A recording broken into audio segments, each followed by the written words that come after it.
Sociedad Mexicana de Oncología.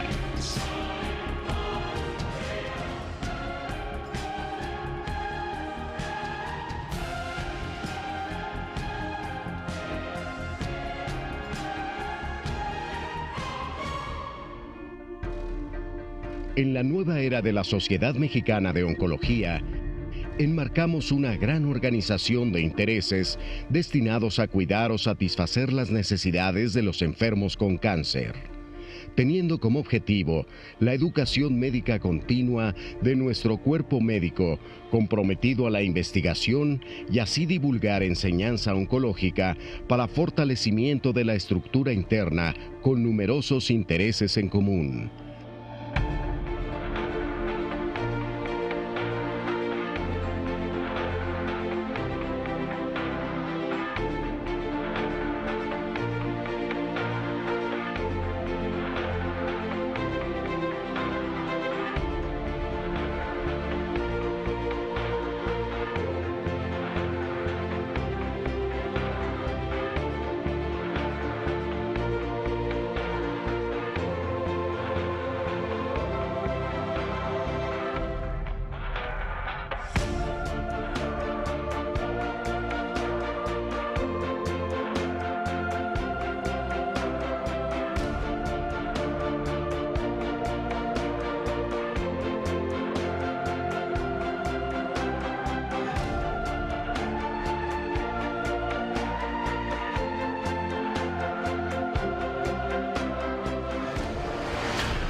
Sociedad Mexicana de Oncología.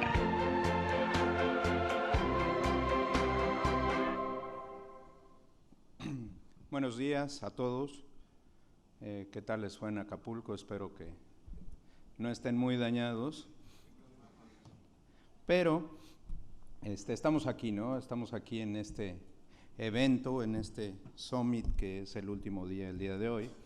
Y destinamos los temas y los trabajos que vamos a presentar el día de hoy para una patología que es muy importante, es una patología que no solamente es una de las más importantes dentro de la oncología, sino se ha convertido en un problema social, político, económico, no solamente en México, sino en todo el mundo, ¿no? Es el ícono prácticamente de la oncología que se ve, o por lo menos está en la palestra de todo el mundo. Y los principales estudios que se manejan y que se llevan, los principales elementos de la industria farmacéutica, tienen gran interés en este tipo de patología, ¿no? El día de hoy tenemos una agenda un poquito cargada, entonces vamos a ser muy puntuales en los tiempos, porque además de todo esto ustedes se tienen que regresar, tenemos ya tiempos específicos para los regresos. Y les voy a dar algunos anuncios. En el receso, que es de 10:50 a 11:10, vamos a tomar una fotografía acá afuera para que terminando pasemos para allá. Y en ese mismo receso les voy a pedir que pasen a sus habitaciones, saquen sus maletas o lo que hayan traído, ahora sí que sus chivas, pero no cierren no cierren la cuenta no tienen que hacer el checkout, nada más saquen sus maletas, las dejan en resguardo, no hacen el checkout para que puedan comer en el momento de que termine el evento, ¿sí? Entonces ese es el anuncio. Lo voy a tener que volver a repetir seguramente porque en lo que van llegando, pero bueno, también sirve pasarlo de boca en boca para que no haya problema, ¿no? Entonces, como les comenté, vamos a iniciar el simposio de cáncer de mama. Tenemos dos bloques. El primero, estamos mezclados ya los cirujanos y los oncólogos médicos, y vamos a hacer dos bloques. La primera parte está compuesta por 4 médicos, líderes de opinión cada uno de ellos en lo que hacen, y vamos a hablar de firmas genómicas en cáncer de mama. La doctora Paula Anel Cabrera Galeana, todos conocen a Paula. Se encuentra en el Instituto Nacional de Cancerología, es miembro de la mesa directiva, es vocal de la mesa directiva. Después de ella va a estar el doctor Antonio Mafuz, secretario de la Sociedad, del Centro Médico ABC, manejo quirúrgico loco regional post-quimioterapia neoadyuvante. En tercer puesto del Instituto Nacional de Cancerología, la respuesta patológica completa, nuevo punto de decisión de tratamiento, por parte de la doctora Diana Flores Díaz. Y finalmente la doctora Rocío Cristal Grajales Álvarez con hormonoterapia adyuvante en pacientes de alto riesgo. Terminando este bloque vamos a hacer una mesa redonda donde pues preguntas y algunos puntos de discusión que queden en el aire y que querramos hablar, y posteriormente vamos al receso. Entonces, sin más preámbulo, le pido a Paula que esté por acá, que hizo el esfuerzo de llegar anoche, pero aquí la esperamos. Adelante, Paula. Muchas gracias. Y bueno, bienvenidos, y agradezco mucho la invitación. Y pues bueno, para que comencemos, pues el primer disclosure que tengo que declarar es que todos tenemos una firma favorita. Yo no les voy a decir cuál es mi firma favorita, sino hasta la mesa redonda. Pero el otro disclosure que les voy a declarar es que al final, gracias a varios cirujanos con los que trabajo, pues he tenido la oportunidad de tener experiencia con todas, porque por lo menos lo que me toca vivir a mí es que ellos son quienes piden la firma genómica, y a mí la mayoría de mis pacientes me llegan ya con la firma si es que se solicitó. Bueno, lo primero que quisiera decir es que hoy hemos logrado una supervivencia del cáncer de mama. Estos números son el resultado de tener acceso al seguro popular. Lástima que el gobierno no tenga esa sensibilidad. Y hoy nos vamos a enfocar a las pacientes con etapa 1 y con etapa 2, cuya posibilidad de estar viva en el instituto cuando llegan es del 98 y 94% respectivamente. Con estas supervivencias, la primera pregunta es el sobretratamiento. ¿Y a qué me refiero con sobretratamiento? Hay mucho joven y hubo un momento en la vida donde a todos le dábamos quimio, y probablemente de ahí viene el tema de que pues luego somos un poco observados con ese punto. Pero en 1976 se demostró el beneficio en sobrevida global de la quimioterapia adyuvante. Posteriormente, a finales de los 90, empezamos a agregar los taxanos, y para el año 2000 prácticamente a cualquier paciente que recibía quimioterapia, que era operado, le dábamos quimioterapia adyuvante. No importaba el estado menopáusico, no importaba el número de ganglios, no importaba el tamaño tumoral, y probablemente pues hoy hemos estado dividiendo ya nuestras poblaciones en HER2 positivo, triple negativo y luminales. Esta era la guía de práctica clínica del 2000, donde ustedes pueden ver que prácticamente cualquier paciente que tenía un tumor mayor a 1 centímetro iba a recibir quimioterapia prácticamente basada en atraciclinas y taxanos. El tema con esto es que hay un sobretratamiento, y entonces el número necesario a tratar, es decir, cuántos pacientes necesitan ser expuestos a una intervención para tener un beneficio, pues en promedio, independientemente de qué esquema diéramos, era alrededor de 23. Eso quiere decir que íbamos a tratar 23 pacientes y solo uno se iba a beneficiar. De ahí que escoger quién realmente es el paciente que se beneficia de la terapia sistémica adyuvante con quimioterapia en el escenario de pacientes llamados luminales, pues se ha vuelto un reto. Hemos utilizado tradicionalmente los factores pronósticos, que es lo del día a día,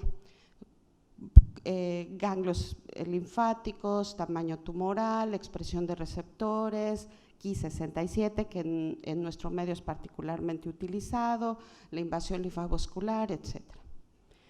Y también a través de las guías de San Galen hay recomendaciones para clasificar el riesgo de recaída, todo basado con estos factores previamente mencionados. De manera tal que tengo 3 grupos. El alto riesgo no va a ser motivo de esta charla, pero el intermedio y el bajo es justo donde nos movemos con el tema de las firmas. Entonces, la primera pregunta es si estas firmas nos ayudan a disminuir el sobretratamiento. Tenemos lo que es las llamadas firmas de primera generación, que encabezan la lista Oncotype y Mamaprin. Posteriormente se suma Endopredit, posteriormente Prosigna, posteriormente Breast Index. de manera tal que hoy podemos concluir que independientemente de cuál sea la firma utilizada, el número necesario a tratar para pacientes de alto riesgo se reduce entre 3 y 4, por lo cual hemos disminuido con el uso de estas firmas el sobretratamiento. ¿Qué características tienen estas firmas? En la tabla ustedes pueden ver que son diferentes, aunque hagan lo mismo son diferentes.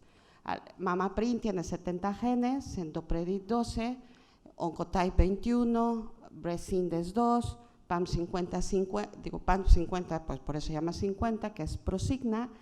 Y hoy, en un inicio, Mamaprim se tomaba en tejido en fresco, pero hoy todas se toman en parafina, por lo cual eso ya no es una diferencia. Probablemente ya tampoco es el método con el que se hagan. Mamaprim en un inicio hacía arreglos, microarreglos, hoy hace PCR prácticamente todas, entonces tampoco es una diferencia. Todas han demostrado una actividad pronóstica, o sea, todas tienen un valor pronóstico, y les pongo ahí en el cuadrito azul cuáles tienen un nivel de evidencia predictivo, que prácticamente son 2, Oncotype y Mamaprim, y finalmente cómo interpretan el resultado. Los que tienen los 3 rangos pues son Prosigna y Oncotype, y el resto son prácticamente dicotómicas. Otra diferencia importante es el tipo de tratamiento bajo el cual se validó su efecto pronóstico. Y ustedes pueden ver que para prácticamente Oncotype y Mamaprim había población premenopáusica. Para el resto son posmenopáusicas las pacientes que estuvieron representadas, y por eso finalmente utilizaron anastrozol y tamoxifeno. En cuanto a sus genes, comparten varios genes todas. Probablemente las que tengan más coincidencia es Prosigna y Oncotype. Sin embargo, todas en el escenario de validación han demostrado ser pronósticas. Mi conclusión de esto es que pues esto es un autopremium, y probablemente pues la única diferencia es el que les guste, ¿no? O sea, porque sería muy difícil desde el punto de vista pronóstico poder decir que una es mejor que otra, no tenemos evidencia hoy para decir eso. ¿Qué otras diferencias tenemos entre ellas? Endopredit tiene la característica particular que, además de hacer el riesgo genético, introduce variables clínicas. Entonces, primero se divide en el EP, que es su variable llamada genómica, y posteriormente, al agregar las variables clínicas que son requeridas en su proceso, finalmente hace un EP clínico, y es el que le aumenta un poco la sensibilidad y la especificidad pronóstica. Finalmente lo divide en alto y bajo, y las pacientes son posmenopáusicas. Prosigna también, si bien nos da como parte principal el fenotipo, también los divide como factores de riesgo de recaída, y también tiene 3 grupos, pero considera también variables clínicas, y esto también fue validado en posmenopáusicas. Otra diferencia es el porcentaje de pacientes que son detectadas de bajo riesgo, de alto riesgo. Ustedes pueden ver diferencias muy pocas, pero que en la práctica clínica a veces son importantes dependiendo de lo que ustedes quieran hacer con su paciente. El ejemplo más claro es que si una prueba, para generalizar y no mencionar nombres, es dicotómica, pues ustedes van a tener 50% de probabilidades de que le tengan que dar quimioterapia o no a esa paciente. Si se divide en 3 sectores, es probable que solamente tengan un 30% de posibilidades de que su paciente reciba tratamiento con quimioterapia, o incluso menos. En aras de poder identificar cuál puede ser la mejor, este artículo se publicó el año pasado, donde la doctora Ivana Steca compara todas estas firmas desde el punto de vista pronóstico. Lo que encuentra es que en ganglios negativos todas se comportan muy bien, y ganglios negativos también a 5 años, no a 10.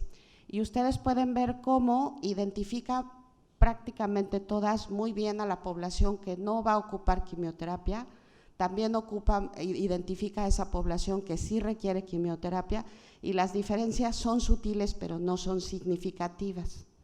Donde entra un poco el reto es en los ganglios positivos. En los ganglios positivos pareciera que Oncotype se comporta un poco mejor, y Endopredit es muy categórico en poner pacientes de mal pronóstico con ganglios positivos. Esto probablemente se va a tener que validar en los estudios prospectivos que están corriendo, pero bueno, finalmente esos son los porcentajes que hay hasta el día de hoy. ¿Qué estudios prospectivos hay? Porque hasta ahorita les he hablado de estudios retrospectivos donde se validaron desde el punto de vista pronóstico, entonces ahorita vamos a ver lo predictivo.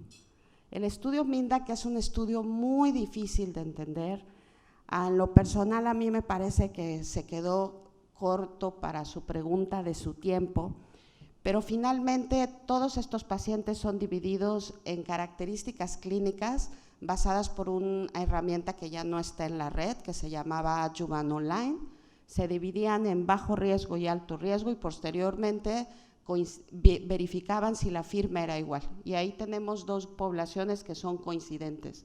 Las de alto riesgo clínico y genómico van a quimio y las de bajo riesgo clínico y genómico van a terapia endocrina. Y la pregunta aquí principal del estudio era si aquellas pacientes con riesgo clínico alto y firma genómica baja se beneficiaban del tratamiento de quimioterapia. En ese sentido, al ser su objetivo principal, el estudio es positivo y cumple su objetivo primario.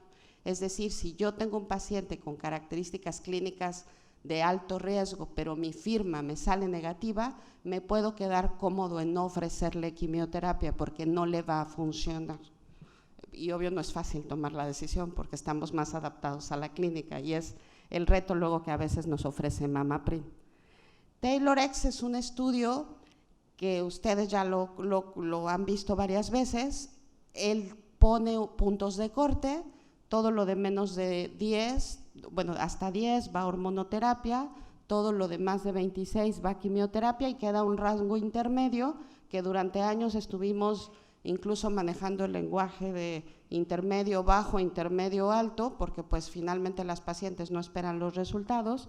Y hoy ya tenemos el resultado de que independientemente para esa población de riesgo intermedio de lo que se le dé, esta paciente no es inferior no darle quimioterapia, por lo cual se acaba de convertir en su estándar de tratamiento la terapia endocrina. De manera tal que Oncotype pues nos presenta al final estas curvas, que depende del valor del número.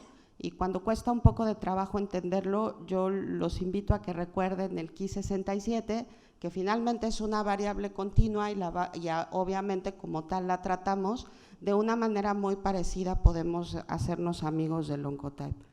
Ellos hacen un análisis de pacientes menores de 50 años, ¿por qué? Porque venimos cargando 25 años de tradición de quimioterapia en estas pacientes.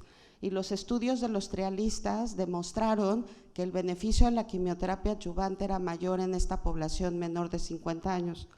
Para estar seguros de que sus resultados eran realmente válidos, pues nos complicaron un poco la vida, porque ahora si la paciente tiene menos de 50 años, hay que ver qué tan intermedio está para poder definir el riesgo que ahí les muestro en la tabla, ¿no? Entonces, en una mujer de 50 años no es lo mismo tener 16 que tener 25 o tener 21, y ya la decisión pues será clínica. ¿Qué pasa en las recurrencias tardías?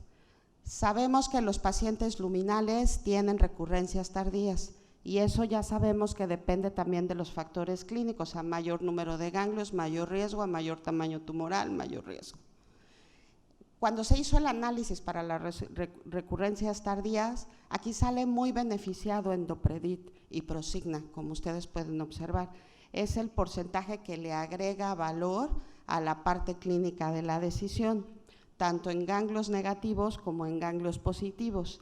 Y Prosigna tiene una característica que lo vamos a mencionar más adelante, pero también se queda dentro de las más ranqueadas para la evaluación a más de 10 años. En el estudio Transatac, que también evalúan esta parte, pues ustedes pueden ver cómo este riesgo intermedio es el que luego a veces mete mucho ruido para Oncotype, pero bueno, lo discutiremos en la mesa redonda. Otro escenario que tiene Endopredit es el específico para el carcinoma lobulillar. Les presento esta publicación que hicimos en el instituto, donde documentamos que los pacientes con lobulillar tienen un mayor riesgo de recaída a largo plazo, con un hazard ratio de 1.6. Y Endopredit finalmente identificó que es válido para este subtipo. Otras firmas también han hecho estos abordajes hasta en subtipos especiales, en particularmente Oncotype, pero se los quise mostrar porque esto está reciente, apenas de marzo de este año. ¿Qué pasa en la práctica clínica diaria? Pues que lo usamos como queremos. Esta es la Corte de Israel, donde, como ustedes pueden ver, aunque todavía no estaba publicada mucha evidencia que les acabo de mostrar, pues los israelitas ya lo utilizaban incluso en ganglios positivos, algunos muy atrevidos hasta con más de 3 ganglios positivos pedían la prueba, y bueno, lo que no sabemos es qué tipo de decisiones tomaban en consecuencia.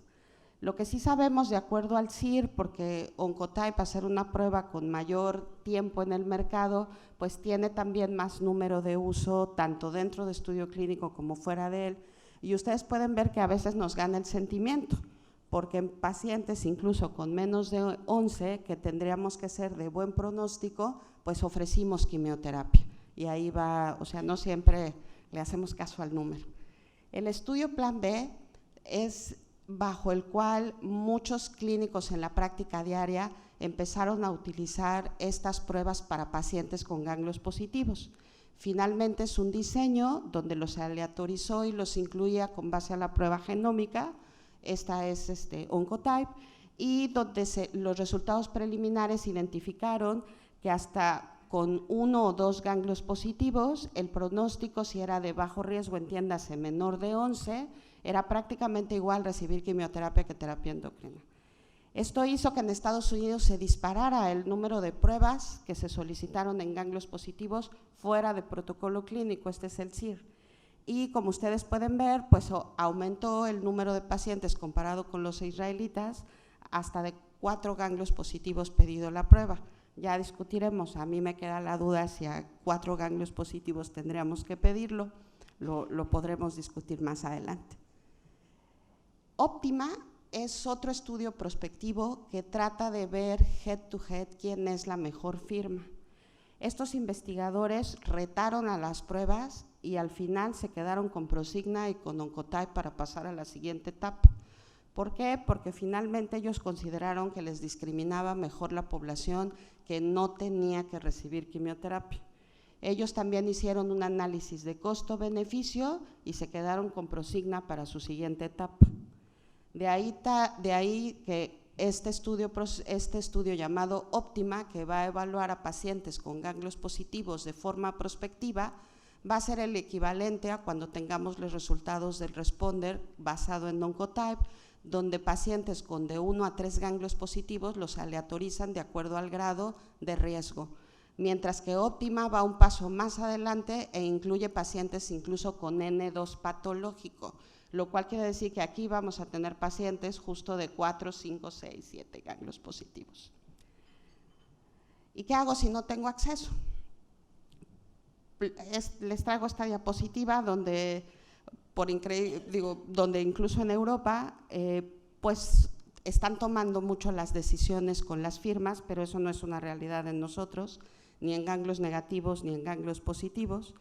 Nosotros utilizamos ciertas herramientas, los que ya sabemos, los factores clásicos.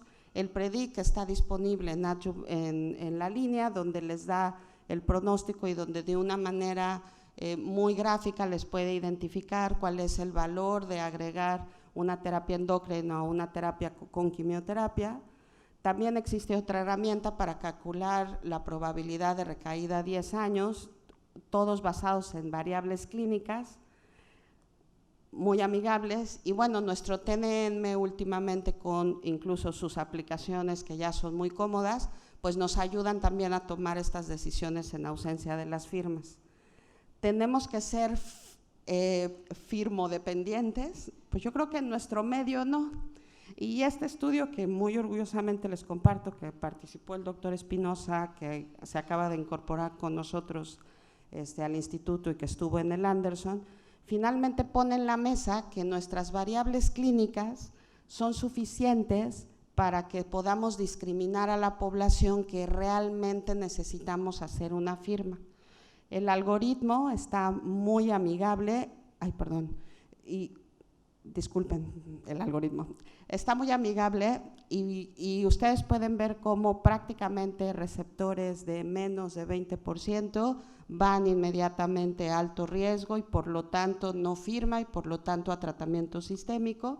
Y por el otro lado, evaluamos el porcentaje de expresión del estrógeno más la ausencia o no de progesterona, más el grado, que sigue siendo una variable muy importante y que con un buen equipo de patología se puede perfectamente discriminar, de manera tal que nos vamos quedando con los progesterona negativos, alto grado o intermedio, y probablemente esa sea la población a la que desde el punto de vista tratar de optimizar la prueba tenga yo que pedirla. Ya luego me dirá el doctor si interpreté bien su estudio o nos faltó algo, pero bueno. ¿Cuál es el algoritmo desde mi punto de vista más práctico? Mi amigo Enrique Bargalló dice que los oncólogos médicos luego nos cuesta mucho trabajo tomar decisiones. Será porque no estamos en el quirófano, y él dice que los transoperatorios, yo no opero, pero él dice que los transoperatorios obligan a los cirujanos a tomar decisiones. Yo vivo nuestra firma como una decisión, como un transoperatorio.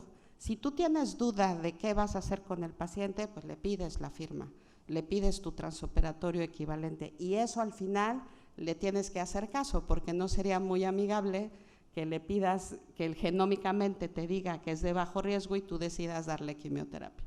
Y con eso es una manera también de optimizar la firma. Pues yo con eso termino con estas conclusiones. Yo creo que hoy las firmas son una herramienta para la toma de decisión y de escalar el tratamiento sistémico en estas pacientes con receptores hormonales. Todas ofrecen una información pronóstica. Los estudios prospectivos hasta el día de hoy están con Mamaprim y con Oncotype. La indicación en ganglios negativos está perfectamente consolidada, se perfila muy prontamente la de ganglios positivos, y desde mi punto de vista tienes que usar la que mejor conozcas y la que represente mejor a tu paciente. Muchas gracias.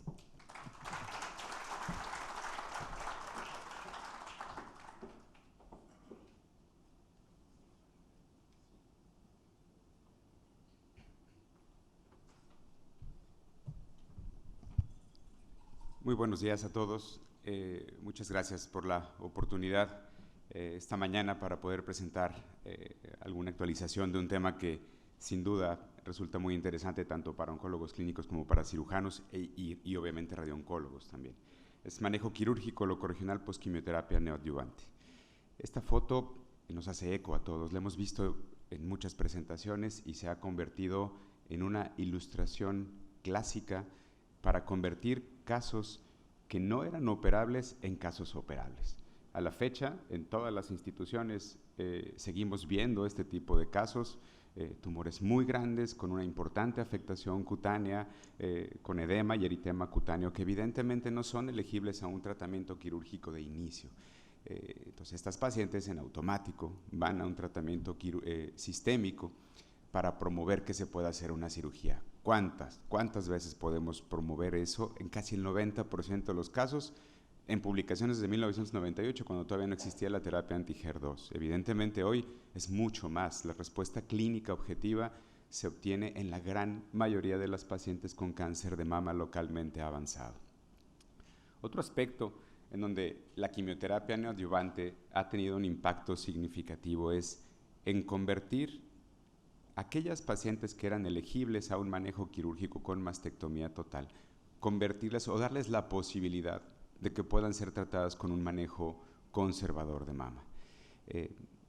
Tenemos el caso, por ejemplo, de una mujer con un volumen mamario mediano y le encontramos un tumor en cuadrante superior externo muy cerca del borde de la areola de 4 centímetros. Yo considero, me podría equivocar, pero muy seguramente la mayor parte de los cirujanos que estamos acá no le ofreceríamos a esta paciente una cirugía conservadora por la mala relación que existe entre el volumen tumoral y el volumen mamario y por ende el resultado estético no sería favorable. Pero si esta misma paciente la llevamos a un manejo sistémico de quimioterapia neoadyuvante y logramos una reducción del tamaño tumoral, evidentemente ya se nos antoja mucho más que a esta paciente después de la quimioterapia le podamos ofrecer una cirugía conservadora, garantizándole una excisión completa del tumor y evidentemente un buen resultado estético.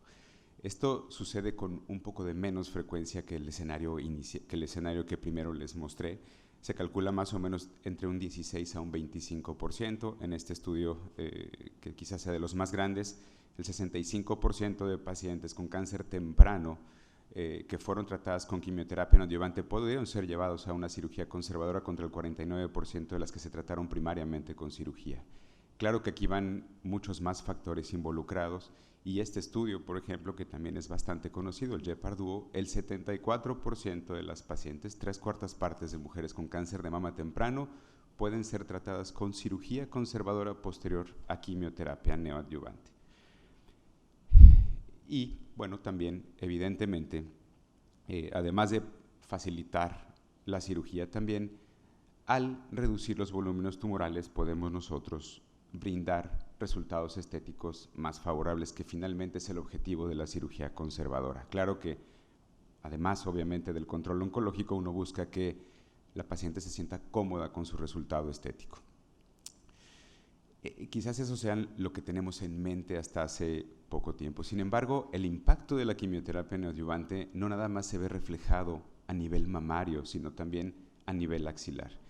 Y hoy en día, pacientes que tienen una reducción o disminución de la estadificación a nivel axilar pueden verse beneficiados de un tratamiento conservador. Y específicamente, aquellas pacientes con ganglios positivos que son llevadas a quimioterapia neoadyuvante pudieran ser tratadas con una biopsia de ganglio centinela en vez de hacerle una linfadenectomía axilar en automático.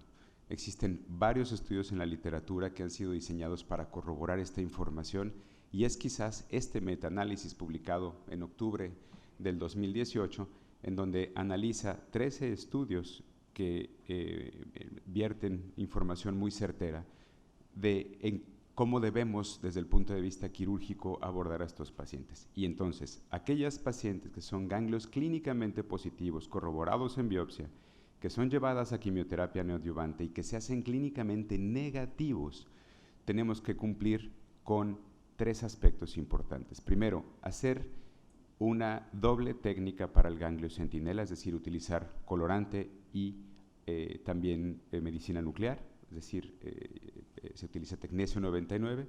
Es muy importante retirar el ganglio marcado si es que le pusimos una marca en cuando se le hizo la biopsia. A veces cuando hacemos una biopsia y corroboramos que es positivo dejamos un clip, o retirar al menos 3 ganglios centinela.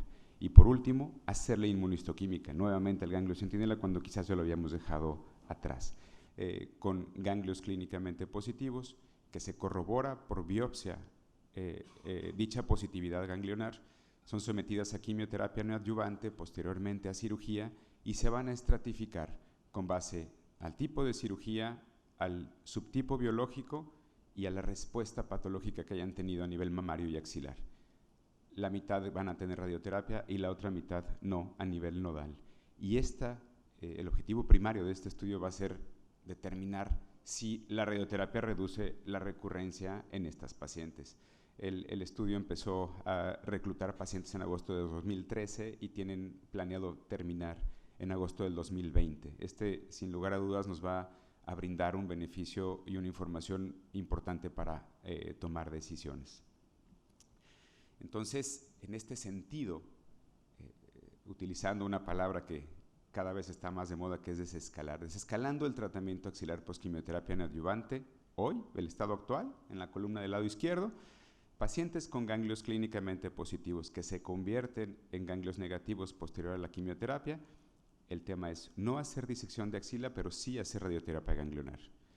En pacientes que son ganglios positivos, que continúan siendo ganglios positivos a pesar de la neoadyuvancia, hay que hacer disección axilar y además radioterapia ganglionar.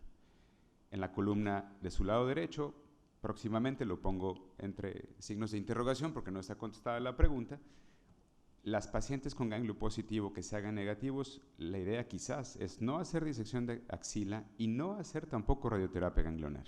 Y en las pacientes que son ganglios positivos y continúan siendo ganglios positivos posterior a quimioterapia, no hacer disección axilar y solamente hacer radioterapia ganglionar, como ahora lo hacemos en pacientes que son tratadas primariamente con cirugía que cumplen criterios del Z11, del 2301, del Amaros. Y algo que también está en estudio es si después de quimioterapia neoadyuvante pudiéramos nosotros eliminar algún tratamiento locorregional a nivel mamario y axilar en aquellas pacientes que tienen respuesta patológica completa, ya sea la cirugía o la radioterapia. Este punto me parece muy interesante. Vamos a repasar algo de información. Esta gráfica, extraída del artículo de la doctora Cortázar, publicado hace casi 5 años en Lancet, un artículo de casi 12,000 pacientes, nos demuestra con mucha claridad cuáles son los índices de respuesta patológica completa divididos por subtipo biológico. Hay estudios un poco más actuales en donde han demostrado aún respuestas mayores, sobre todo en el grupo de pacientes con sobreexpresión de HER2, en donde reciben una doble terapia anti-HER2 de manera neoadyuvante, inclusive han alcanzado hasta respuestas patológicas del 70%. Pero esto es lo que creo yo tenemos que tener en nuestra mente todos de cómo van a responder. Y sin duda, esta respuesta patológica es un subrogado de supervivencia tanto a 5 o a 10 años. A mejor respuesta patológica, habrá una mejor supervivencia a 5 y 10 años en los pacientes con cáncer de mama. Pero vamos a analizar un poco qué es lo que pasa a nivel local, porque esto también sin duda nos importa mucho para ir tomando decisiones en la práctica clínica.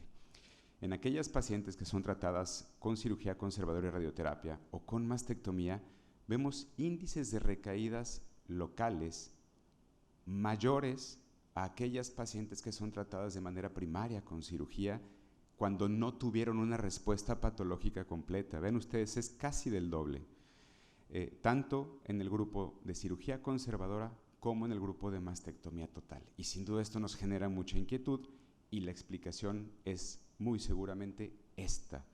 El tipo de respuesta que puede tener un cáncer de mama a la quimioterapia puede ser de 2 maneras específicamente. Una, como lo vemos a la izquierda, de una reducción concéntrica, en donde tendremos un muy buen control de la enfermedad de una manera fácil, pero cuando tenemos una respuesta tumoral de manera fraccionada, ya entonces puede ser un poco más complicado ofrecer una cirugía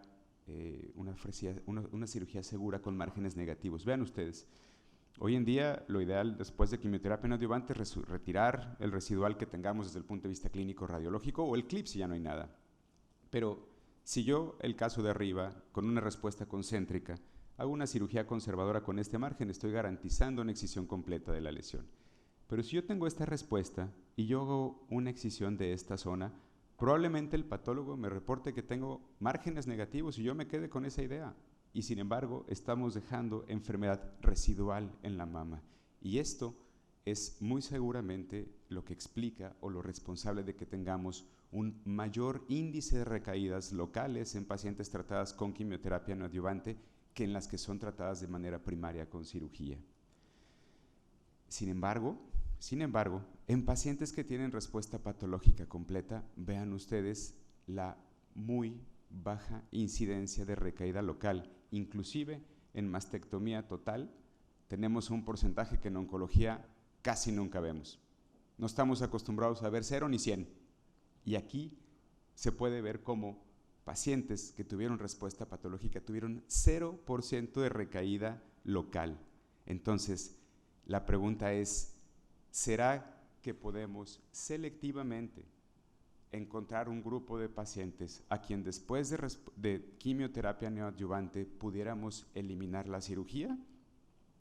Hay varios artículos al respecto que están ahorita corriendo y que se están cuestionando esta pregunta. A nosotros como cirujanos nos genera un poco de inquietud, obviamente, pero nada, esto está y lo tenemos que conocer.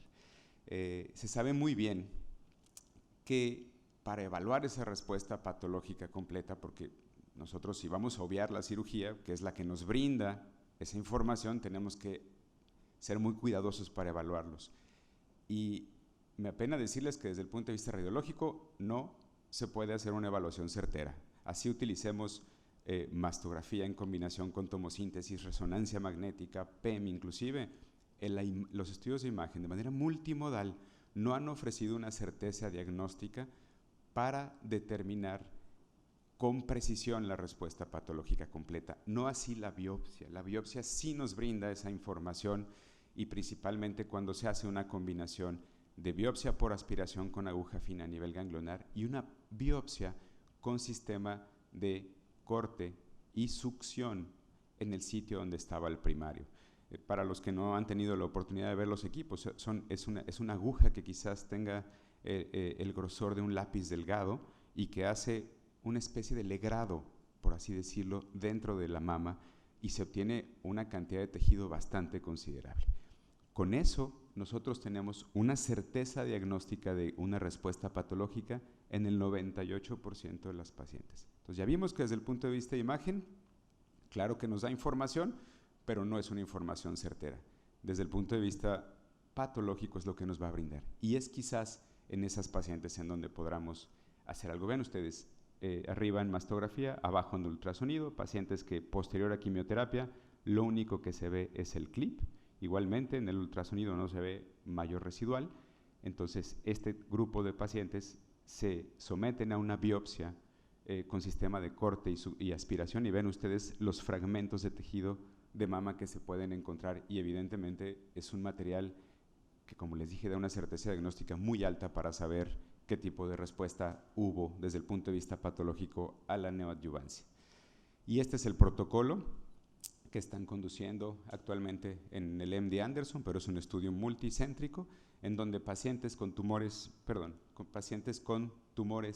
T1 y T2, específicamente subtipos biológicos HER2 positivos y triples negativos, que como sabemos son los que mejor responden a quimioterapia neoadyuvante, y son posterior a la quimioterapia se hace una biopsia guiada por imagen con una aguja, como les decía, gruesa. Y es bien importante que se descarte enfermedad invasora y también enfermedad in situ. A diferencia de muchos estudios que han evaluado respuesta patológica completa, lo toman como el residual in situ lo toman como respuesta patológica completa. Aquí debemos descartar tanto enfermedad invasora como in situ. Y van a estratificar a las pacientes si reciben solamente radioterapia, sin cirugía, y bueno, harán el seguimiento, y evidentemente pues esto nos va a dar mucha información. Y esta información se ha permeado ya en los medios de comunicación en Estados Unidos, inclusive en periódicos importantes están valorando y cuestionándose si la cirugía será necesaria para el tratamiento del cáncer de mama. Es muy claro que con el avance de la oncología, cada vez estamos curando a más pacientes con cáncer de mama, eso es indudable. El hecho de estar, y las supervivencias son mucho más largas también. Debemos de ser siempre muy cuidadosos con las secuelas que nuestro tratamiento loco-regional pueden dejar, porque el impacto social, psicológico, físico de las secuelas de un tratamiento radical en una paciente con una etapa 3 que curamos de cáncer de mama, son secuelas con las que las pacientes pueden vivir 20 o 30 años, cosa que antes quizás no se veía. Entonces, tenemos que hacer los esfuerzos para evitar secuelas que incapaciten a las pacientes con cáncer de mama secundarias a nuestro manejo locorregional. Muchas gracias por su atención.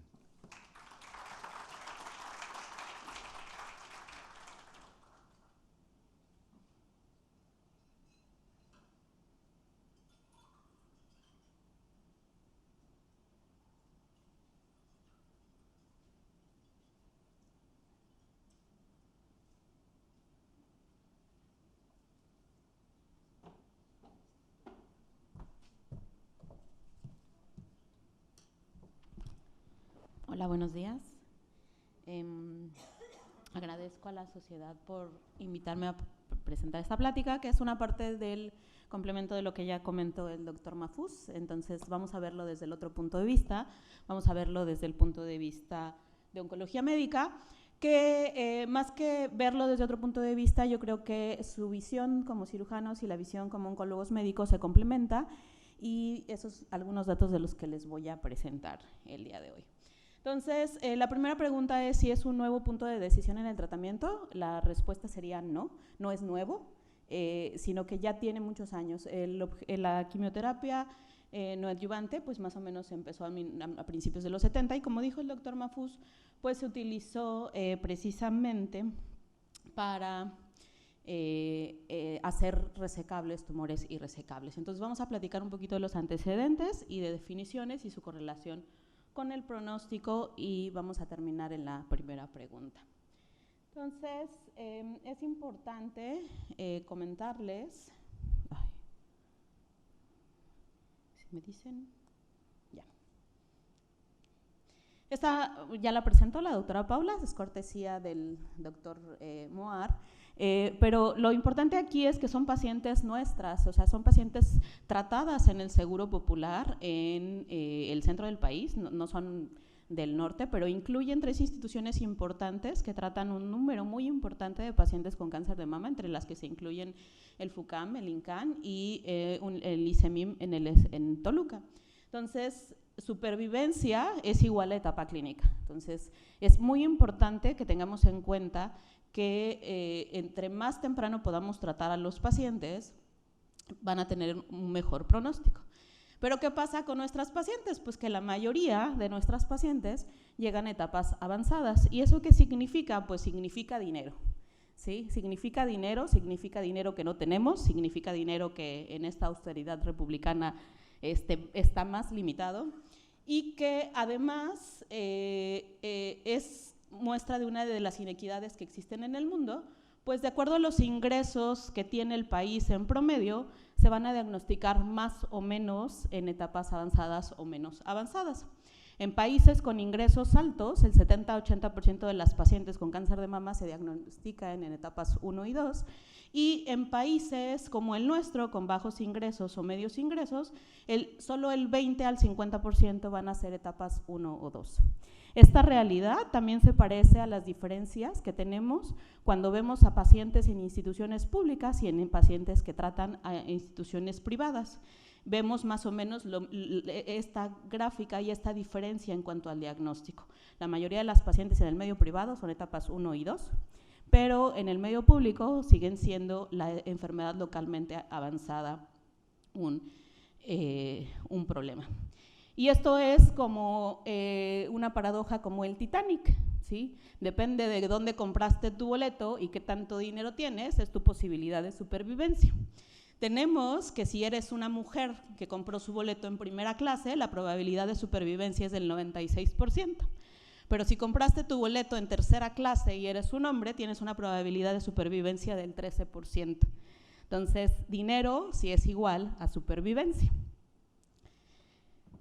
Y cuando vemos y hablamos acerca de la letalidad que tenemos en nuestro país, pues no estamos muy bien.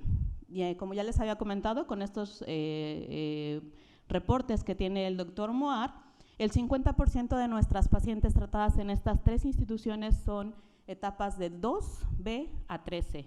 Esto quiere decir que son tumores de más de 5 centímetros o que tienen enfermedad ganglionar. Y eso es impacto. Entonces, aquí vemos la letalidad. Este es un estudio ya un poquito más viejo, después de estos publicados, que es de la doctora Janine Chavarri, que trabaja en nutrición, en conjunto también con el doctor Moar, en donde nos habla de la letalidad que existe de una paciente que tiene cáncer de mama en México. O sea, estamos con una letalidad muy alta. Si vemos los países que tienen menor letalidad, o sea, el número de muertes entre el número de casos en el mismo periodo de tiempo, vemos que países como Canadá tienen la menor letalidad que existe en el mundo. Y esto nos habla a veces del acceso, del diagnóstico y de muchas otras cosas que tienen y que nosotros no. La letalidad, de acuerdo a las estadísticas que tenemos, porque no son del todo confiables y existe un subregistro, Dice que dentro de los países que están en América Latina somos de los más altos en letalidad, o sea, nuestras pacientes se van a morir más, y eso es nuestra responsabilidad. Entonces tenemos un montón de retos, tenemos un montón de problemas a identificar y tenemos un montón de diagnósticos. En México, pues la enfermedad localmente avanzada y metastásica en más del 60% de los casos. La inequidad y diferencias en el acceso, no es lo mismo ser una paciente de Bosques de las Lomas o de Interlomas o de Oaxaca, ¿verdad? O incluso de la misma Ciudad de México, no es lo mismo una paciente que viene de Iztapalapa. Entonces, subregistro, esperemos que con los datos del doctor Moar, que está tratando de hacer una labor titánica, pues tengamos mayor información más certera y que podamos tener, porque si no, no vamos a poder incrementar a lo mejor no solo el gasto, sino la probabilidad. Tenemos baja cobertura en las mastografías de tamizaje, de acuerdo a la Encuesta Nacional de Salud. Solamente el 16 al 22% de las mujeres que deberían de hacerse una mastografía están haciéndose una mastografía. O sea, eso es una cuarta parte de las pacientes que deberían de hacerse, o de las mujeres que deberían de hacerse una mastografía de tamizaje, lo hacen. ¿Y esto por qué? Porque solamente hay 1.400 mastógrafos en el país, de la que la mitad se encuentra en el servicio privado y la mitad se encuentra en el servicio público. O sea que ya de ahí tenemos la mitad a la que no tiene acceso la mayoría de nuestros pacientes. Y otra de las cosas más preocupantes es que solo hay aproximadamente 500 radiólogos certificados en mama. O sea que esas mastografías que se realizan, que las sepan leer y que las sepan interpretar y que puedan tener un diagnóstico temprano. Entonces tenemos un montón de problemas. De acuerdo al ENSANUD, las pacientes, y recuerden que la norma oficial mexicana dice que la mastografía debe hacerse cada 2 años. Si la ponemos cada año, no vamos a poder. E incluso con una cobertura de cada 2 años o realizarse cada 2 años este tipo de mastografía, solamente el 24% de nuestra población tiene acceso. Entonces, pues bueno. Entonces, esta es otra gráfica del ENSANUD, de acuerdo a la inequidad y acceso de las mujeres sin seguridad social. Entonces vemos que las pacientes que tienen IMSS, que tienen INSSSTE, tienen mejor acceso a mastografías. La pregunta sería, ¿todas esas mastografías están interpretadas? Por ejemplo, los que trabajan en el IMSS y que tienen retraso en la interpretación a veces de meses. Pero vemos que si no tienen ningún tipo de seguridad social, cuando se compara con las pacientes que sí lo tienen, hay una diferencia del 23% en poder acceder a una mastografía.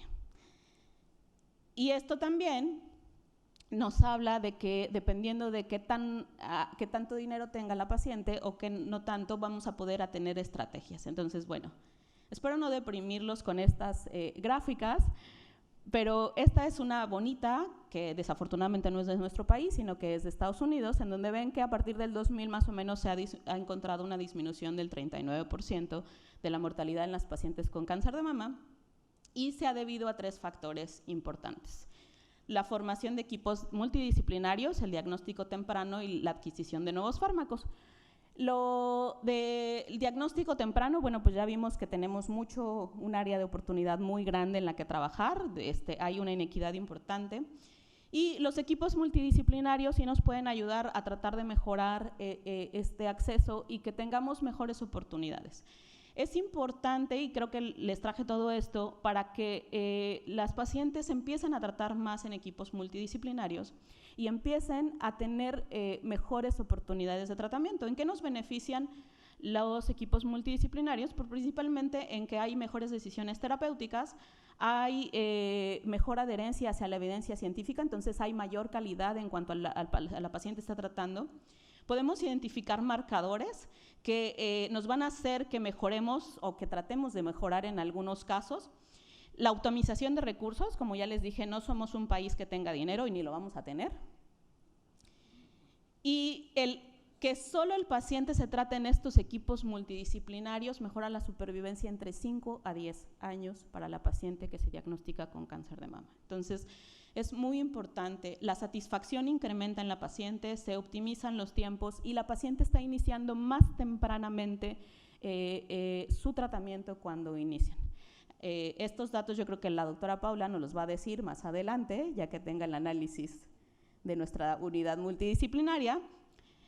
Pero bueno, ¿por qué es importante estas unidades multidisciplinarias? Porque nos permiten incrementar el uso de la neoadyuvancia.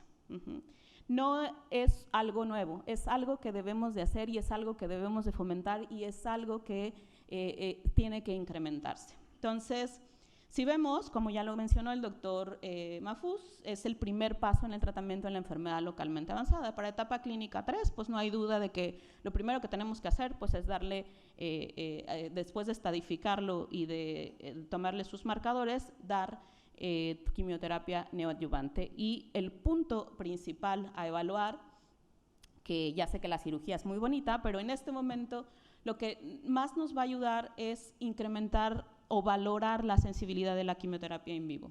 Y esto nos va a dar información de pronóstico. Y como les digo que no es nuevo, pues no es nuevo porque ya lo tenemos desde hace mucho tiempo. El primer metaanálisis que vemos, este es el metaanálisis típico de Maury, que se publicó en el 2005, para ahorita ya vemos más de 14 años de nos dice que prácticamente no hay diferencia en cuanto a la supervivencia global, no hay diferencia en cuanto a progresión de la enfermedad, no hay diferencia entre la recurrencia a distancia y sí se incrementa un 22% aproximadamente la recurrencia al ojo regional. A las pacientes después de quimioterapia no adyuvante se les daba radioterapia y a muchas se les sometió el tratamiento quirúrgico. Entonces, esto puede ser un sesgo y la razón por la que se incrementen las recurrencias locorregionales en este grupo de pacientes. Porque yo les pregunto, ¿cuántos tienen este 22% de recurrencias en sus unidades? No es lo que vemos diario, ¿sí? No tengo la cifra exacta de lo que nosotros vemos, pero no es lo que vemos diario, no es lo que vemos todos los días. Entonces es muy importante que recordemos que este grupo de pacientes, algunos no recibieron tratamiento quirúrgico y desde este metaanálisis ya vemos que la respuesta patológica oscila entre el 4 al 29% de las pacientes. De todas estas pacientes, hasta el 29% tenían respuesta patológica. Al doctor Ortovalle le preguntaron en un ASCO que qué pacientes eran candidatas a tratamiento neoadyuvante y la respuesta fue todas las pacientes que van a recibir adyuvancia son candidatas a neoadyuvancia sin importar si son localmente avanzadas o no. Entonces, todas las pacientes que estemos pensando recibir tratamiento adyuvante son candidatas a neoadyuvancia. Esto es muy, muy importante, sobre todo para tumores, principalmente porque hay diferentes definiciones de respuesta patológica. Entonces, ¿con cuál me quedo o cuál utilizo?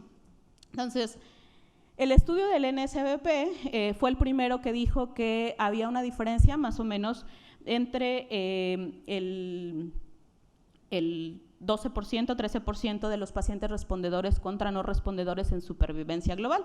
Y esta es la gráfica de este estudio que se realizó en Estados Unidos, en donde vemos que la gráfica más alta nos habla de supervivencia. Tienen mejor supervivencia los que tienen respuesta que los que no lo tienen. Entonces, aquí prácticamente la definición es que la respuesta patológica es que no hay células tumorales y solo son 3 rubros. Pero aquí solo se evaluaba principalmente la mama, no se tomaba en cuenta la axila, pero fue el primer estudio. Tenemos otras escalas, como la de Chevalier y la de Satalov, que también hasta la de Satalov involucró o trató de clasificar la enfermedad ganglionar para tratar de evaluar la respuesta patológica o no. Y si los agrupamos en estos dos, también hay correlación con la respuesta patológica completa. Ya la definición del grupo alemán, que es el que definió que no debía de haber enfermedad residual tanto en la mama como en la axila, es la que se utiliza más frecuentemente y es la que se utilizó en el metaanálisis de la doctora Cortázar y que va más o menos en relación a esta escala, que van dependiendo de los niveles que van avanzando. Entonces, el estudio de la doctora Cortázar, que fue un estudio solicitado por la FDA, y que se publicó en el 2014, incluyó todos estos análisis en donde ven que están estudios europeos, estudios americanos, estudios que en total incluyeron casi 12,000 pacientes, son 2 ensayos clínicos. Y este es un estudio clásico que todos debemos de ver para ver qué es lo que tenemos. Y la supervivencia libre de evento y la supervivencia global fue mejor hasta casi en un 60-70% en ambos, en aquellos pacientes que tenían respuesta patológica completa contra no tenerla.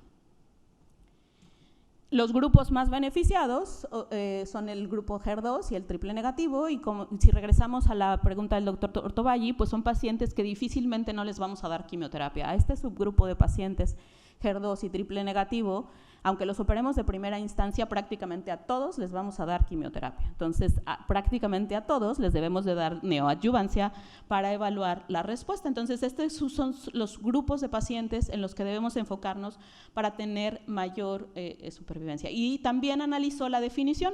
Si vemos la mejor definición y que se correlaciona mejor con el pronóstico, es aquella que dice que no debe de haber enfermedad residual invasiva tanto en la mama como en la axila. Y estas son las gráficas. La FDA publicó una guía para la industria para que se realizaran protocolos y las características que debía de tener para probar un medicamento que se sometía a un esquema neoadyuvante y que evaluaba la respuesta patológica completa. Entonces son un cierto número de parámetros que evalúa y que pueda dar una aprobación acelerada. ¿Por qué una aprobación acelerada? Porque típicamente un ensayo clínico que trata de evaluar el beneficio en la adyuvancia, pues tardamos años, le damos cirugía, le damos el tratamiento, no sabemos si sirve o no sirve, pero nosotros se lo damos de acuerdo al esquema y esperamos años a ver la recaída. En tumores que tienen recaídas tardías, como los hormonosensibles, pues nos vamos a tardar más de 5 años o 6 años en ver las recaídas. En tumores a lo mejor triple negativo que recurren entre los 2 o 3 años, pues nos vamos a tardar 2 o 3 años en ver probablemente estas diferencias. Pero ¿qué pasa si en lugar de tomar el tratamiento, el esquema adyuvante, tomamos el esquema neoadyuvante y vemos que este tratamiento termina en aproximadamente 6 meses, la operamos al paciente, se evalúa si tiene respuesta y de ahí ya tratamos a los pacientes que tienen respuesta patológica completa. Entonces, esto disminuye el tamaño de las muestras de los ensayos, disminuye los costos, que finalmente este tipo de costos va en relación con el precio que va después lanzar al mercado. La industria farmacéutica también te va a decir, pues, si me gasto menos en aprobar un medicamento, pues puede que cueste menos al final mi medicamento. Eso es lo que nosotros esperaríamos, esperemos que sean tan buenos y eso sea. Y en HER positivo es importante, también se ha hecho otro metaanálisis en donde específicamente estamos hablando de si la respuesta patológica completa se relaciona con el pronóstico. Entonces, esto es un grupo que pues tenemos que importarnos y prácticamente en este metaanálisis que incluyó más de 5,000 pacientes, pues sí se relaciona la respuesta patológica completa con supervivencia, con una disminución también como del 60 al 70%. Pero este metaanálisis se los traje porque hay diferencias, sobre todo de acuerdo al tipo de receptores. Aquí ya empezamos a ver que hay diferencias si los receptores hormonales son negativos o los receptores hormonales son positivos. Entonces, hay una diferencia importante. A mayor receptores hormonales negativos, va a tener un mayor impacto de casi el 70% de protección de disminución de la recurrencia en caso de que este paciente haga respuesta. Y sabemos que este paciente tiene mucha mayor probabilidad de hacer respuesta patológica completa. Entonces, se correlaciona. ¿Por qué es importante esto? Porque, bueno, vemos aquí que el paciente puede alcanzar una respuesta patológica completa, pero no recibió tratamiento dirigido con trastuzumab y aquí no lo recibió y aquí sí lo recibió. Entonces, hay una diferencia como de un 10%, a pesar de que el paciente haya recibido, que haya tenido respuesta patológica completa. ¿Esto qué quiere decir? Que el tratamiento importa, y el tratamiento importa en el momento en el que se lo voy a dar. Hace algunos años, todavía los cirujanos decían, pues ¿para qué le doy si no vas a cambiar nada? Si no vas a cambiar nada del tratamiento, si tiene o no tiene respuesta patológica. Bueno, pues ya podemos cambiar el tratamiento. 15, que nos habla de dar tratamiento con capecitabina adyuvante. Tiene sus bemoles el estudio, algunos detractores, algunos que están a favor, pero es importante ver que 8 ciclos de tratamiento con capecitabina en pacientes que tienen enfermedad residual tiene una mejoría de la recurrencia y de la supervivencia global de aproximadamente un 41%. Entonces, es un medicamento que sí. ¿Y en quién va a funcionar mejor? En las pacientes triple negativo. Entonces, si vemos este esquema, cuando se da tratamiento con quimioterapia, con capecitabine, a no dar nada más que el tratamiento estándar, sí vemos una mejoría en cuanto a supervivencia. ¿Cuál es la ventaja del medicamento? La ventaja es que lo tenemos en el Seguro Popular, no es tan costoso como muchos otros tratamientos que probablemente podamos tener.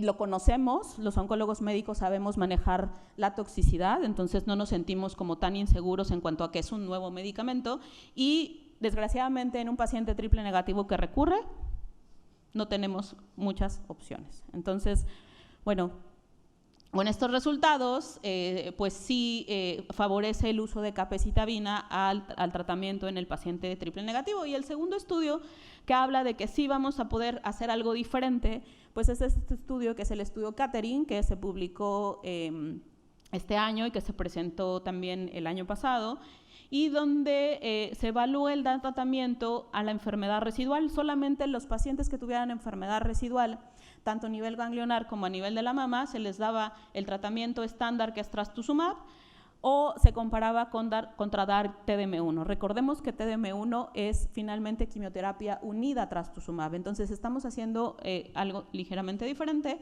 y la diferencia es que aquí tenemos que la supervivencia libre de enfermedad invasiva a 3 años mejora en el grupo de TDM1 de 77 contra 88%. Entonces aquí hay una diferencia importante. Al momento del análisis no hay diferencias en supervivencia global.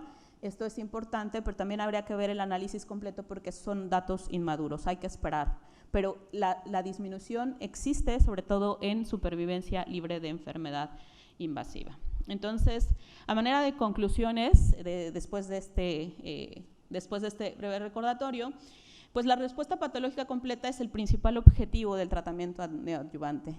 Yo sé que algunos cirujanos no estarán de acuerdo conmigo, pero después de este análisis creo que podemos trabajar más en conjunto y que podemos hacer más para mejorar a la paciente. Sí se correlaciona con la supervivencia libre de enfermedad y la supervivencia global. Hay subgrupos de pacientes que pueden mejorar, sobre todo el paciente HER2 positivo y el paciente triple negativo. Y actualmente ya existen tratamientos posteriores a no respuesta patológica completa. Muchas gracias.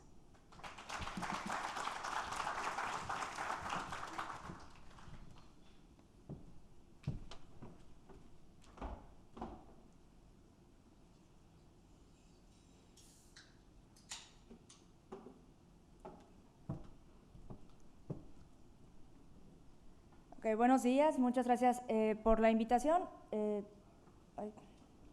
Yo les voy a hablar de hormonoterapia adyuvante en pacientes de alto riesgo y vamos a empezar por definir qué es una paciente de alto riesgo y por qué comenzamos a hacer estrategias para tratar de incrementar la supervivencia libre de enfermedad y la supervivencia global. Para esto, esto en el entendido de que comenzamos a ver que hay pacientes que después hasta de 5 años del tratamiento con hormonoterapia, que era la maniobra estándar, comenzaban a recaer y que incluso 2/3 de las muertes asociadas a cáncer de mama sucedían después de los 10 años del diagnóstico. Esta publicación salió en New England y nos habla justamente de esto, qué pasa después de 20 años de que se concluye una terapia endocrina y cuáles son los principales factores de riesgo de recurrencia de estas pacientes. Es un metaanálisis de 88 ensayos donde hay más de 60,000 pacientes incluidas y vean cómo por estado ganglionar, tener ganglios positivos y de acuerdo al número de ganglios será el riesgo de recurrencia a distancia y además también el riesgo de muerte, de modo que pacientes que tienen más de 4 ganglios, la mitad habrá recaído durante los siguientes 20 años y también habrán muerto aproximadamente en este mismo porcentaje. Ellos asocian también el tamaño tumoral al número de ganglios y vean cómo pacientes que tienen un T1N0, su posibilidad de recaer es solo del 13% y sin embargo cuando empiezan a tener a mayor ganglios positivos, mayor riesgo de recaída, este número se va hasta el 34%. Igualmente, el riesgo de muerte incrementa en pacientes entre más tamaño tumoral y más estado ganglionar, que parecía como algo muy obvio, pero bueno, en este metaanálisis se trata de ver exactamente cuáles son los riesgos principales de recurrencia. Y además, pues ellos incluyen pacientes de acuerdo a su grado histológico y vemos que pacientes que tienen alto grado tumoral, o sea, grado 3, tienen un 17% de riesgo de recaer a 20 años. Esto es lo que nos dice ASCO, las guías ASCO que se dieron en 2018 sobre qué es una paciente de alto riesgo, y es justamente eso, ¿no? Tamaño tumoral, que pues, entre más grande es mayor riesgo, el estado ganglionar, obviamente, el alto grado tumoral, y además ellos incluyen pacientes que tienen alta expresión de receptores hormonales en comparación de las que no, como ya lo sabemos también, y cualquier paciente que tenga un riesgo genético alto, pues también la van a considerar de alto riesgo, aunque hoy no son como un estándar para tomar decisiones de terapia extendida o terapia a largo plazo, ya que ellos pues, nos definen riesgos de recurrencias durante los siguientes 5 años y solamente algunos pocos hacia más tiempo, ¿no? De modo que nos vamos a quedar con esta como definición: ganglios positivos, cualquiera, tamaño tumoral de más de 2 centímetros, que eso también es como algo controversial porque no en todos los estudios dicen exactamente el tamaño y solamente dicen tumor grande, ¿no? Pero no definen exactamente cuál. Alto grado tumoral y menores de 40 años, que de acuerdo a la literatura, porque por ejemplo en St. Gallen lo definen como menores de 35, pero también sabemos que es un grupo específico de riesgo y hablaremos aparte de esas pacientes. ¿Qué fue lo que se empezó a hacer después de la terapia estándar, que era tamoxifeno durante 5 años? Pues prolongar ese tiempo de adyuvancia. Entonces los principales estudios pues, son estos que ven. Y hay que recordar que los últimos dos, el escocés y el B14, son los primeros estudios donde no hubo ningún impacto en ellas, y ahorita vamos a hablar por qué. Posteriormente vienen Atlas y Atom, y este metaanálisis incluye los 4 estudios. Entonces, la diferencia en supervivencia libre de enfermedad en este metaanálisis no es observada. Sin embargo, hay que recordar que tanto el estudio escocés como el B14 prácticamente no tienen pacientes con ganglios positivos, de modo que tal vez se trata de hacer una estrategia en pacientes que realmente no la necesitan, y por esta razón pues no hay un impacto en extender la terapia con tamoxifeno. Los 2 principales estudios y que mayor número de pacientes tienen, y que también incluyen pacientes donde la mitad tiene ganglios positivos, son los que tienen un impacto en la supervivencia libre de enfermedad. Y también observan en este metaanálisis que este beneficio de reducción de riesgo de recurrencia se mantiene 10 años después de que se termine el tratamiento. Entonces, aun cuando se observa en pacientes que acaban de terminarlo, se va incrementando conforme va pasando el tiempo, y hasta incluso después de 10 años, la reducción de riesgo de recaer es del 20%. Y finalmente analizan pacientes que tienen ganglios positivos o no, donde igualmente ven que el beneficio se acentúa en pacientes que tienen ganglios positivos con una reducción de riesgo de recurrencia de un 24%, sin diferencias en supervivencia global. El único estudio que tuvo un impacto en ello fue el estudio Atlas, por eso lo señalo, pero el metaanálisis no comprueba esto. Posteriormente vienen todos los ensayos que hacen tamoxifeno durante 5 años y después inhibidor otros 5, o bien tamoxifeno con switcheo con un inhibidor de aromatasa y posteriormente continuar con inhibidor de aromatasa. Hay múltiples esquemas, por obviedad de tiempo no voy a hablar como de cada uno de ellos, pero vean cómo la gran mayoría usa tamoxifeno durante los primeros 5 años, y en estudios más recientes ya viene el tratamiento combinado para continuar después con inhibidor de aromatasa los siguientes 5. Este es el primer metaanálisis, es de 2013, y vean cómo, bueno, son casi 30,000 pacientes, pero todo el brazo control, todo completito, llevó tamoxifeno nada más, y empieza a haber también ensayos entre este metaanálisis donde utilizan el inhibidor de aromatasa para los siguientes 5 años de tratamiento. Incluye también terapias extendidas con puro tamoxifeno, prácticamente en todos, y esto pues es lo que demuestra una reducción del riesgo de recaída de un 28%. Bueno, este es el único más bien metaanálisis donde hay un impacto en supervivencia global que es del 11% y dado principalmente por el estudio Atlas, que también ya hablamos. Posteriormente, hacia 2017, viene este otro metaanálisis donde lo importante o lo que hace es tratar de clasificar a pacientes de acuerdo a criterios clínico-patológicos y ver quiénes de ellas se benefician. Vean cómo en el brazo experimental ya todas las pacientes tienen solamente inhibidor de aromatasa, y pues encontramos lo mismo, ¿no? Consistencia en el beneficio de pacientes que tienen ganglios positivos con una reducción del riesgo de recaer del 28% en ellas. Y en pacientes, estos en general todas se benefician, pero quienes más impacto tuvieron son aquellas que recibieron quimioterapia previa. Entonces en ellas la reducción del riesgo de recaer fue casi del 30% y en quienes no recibieron quimioterapia fue del 20%. Y finalmente este otro es como uno de los más recientes. En este ensayo ya se meten pacientes que tuvieron switcheos desde el principio y después completaron con inhibidores de aromatasa, prácticamente 20,000 pacientes. Y nuevamente, ¿no? La supervivencia libre de enfermedad a favor de hacer una terapia extendida en un 22% y principalmente en ganglios positivos con una reducción del 33% de recaer. Para supervivencia global, ninguna diferencia. Y quiero traerles lo que se presentó en San Antonio en 2018. Fueron 2 estudios importantes, el AERAS, que es el estudio asiático, principalmente en población japonesa, y este otro estudio que es el EBC, que sale cada 2 años más o menos, un metaanálisis que incluye más de 22,000 pacientes, y este metaanálisis también incluye pacientes que habían recibido tamoxifeno durante los 10 años, que se habían dejado de incluir en los 2 metaanálisis previos, y todas las estrategias posibles de manejo, ya que hay estudios donde no completan los 5 años, sino se quedan en 7, 7,5, y además uno de los estudios, que es el SOUL, hace intermitencia de la duración del letrozol y hace solamente 9 meses por cada año con tratamiento contra 3 meses, bueno, 9 sí y 3 meses libre de tratamiento para tratar de reducir los efectos adversos. Este metaanálisis, si vemos como los números como crudos, tiene una reducción del riesgo de recaer para prácticamente toda la población, pero con una diferencia pues, del 2.5% para cualquier recaída, para recaída a distancia únicamente del 1% y sin datos favorables para supervivencia global. Sin embargo, ellos analizan pacientes de acuerdo al estado ganglionar y vean cómo las pacientes que tienen ganglios negativos solamente tienen un beneficio de un 1%, pero aquellas que tienen 4 ganglios o más, ese beneficio se va hasta el 7.7% de reducción de riesgo de recurrencia. Estas son como las 3 partes que analizan, pacientes que hacen tamoxifeno durante 5 y se van a inhibidor, que parece que es como el rubro donde hay una mejor reducción del riesgo de recaída hasta de un 33%, el beneficio absoluto es del 3.6%, pacientes que estuvieron desde el principio con inhibidor de aromatasa y continúan otros 5 años también con inhibidor, con un riesgo un poco más limítrofe de solo 1.2% para recurrencias, y pacientes que hicieron switcheo y después siguieron con inhibidor de aromatasa también tienen beneficio, pero igualmente 2.1% para las recaídas en general y solamente 1% para recaídas a distancia. Y el estudio japonés que respalda esto mismo, el estudio AERAS, donde también hay beneficios tanto en supervivencia libre de enfermedad como en supervivencia libre de enfermedad a distancia, y ellos sí nos hablan de los efectos adversos, donde doblamos y más allá las fracturas, donde incrementamos el riesgo de osteoporosis, de artralgias y de síntomas vasomotores por este tratamiento. Entonces, la terapia extendida se le va a dar a todas.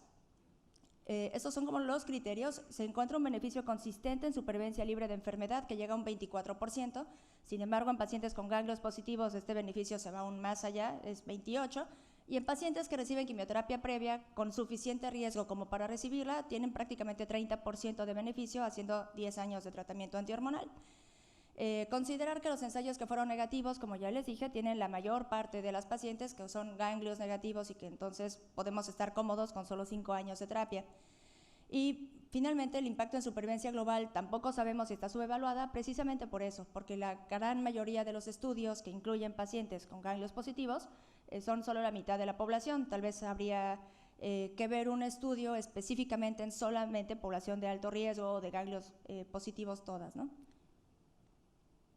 No hay que dejar de lado la toxicidad. Este es un metaanálisis que se publicó el año pasado, donde nos habla de que el incremento de riesgo de eventos cardiovasculares es de un 18%, 34% más riesgo de fracturas cuando utilizamos terapias extendidas. Este metaanálisis incluye solo pacientes que reciben extensión con inhibidores de aromatasa.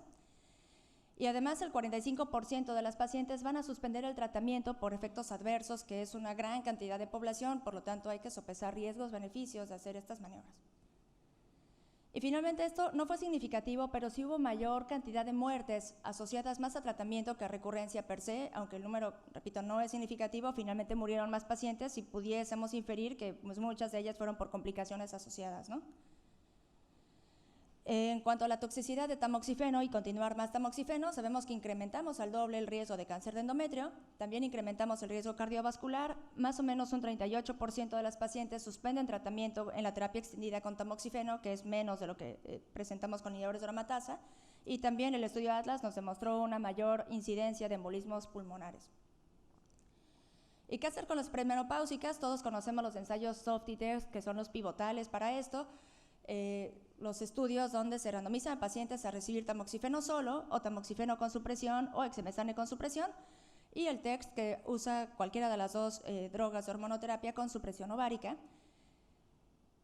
Voy a presentarles primero este metaanálisis porque está hecho antes de la actualización de SOFT y de TEXT y además incluye otro estudio que es el ABC.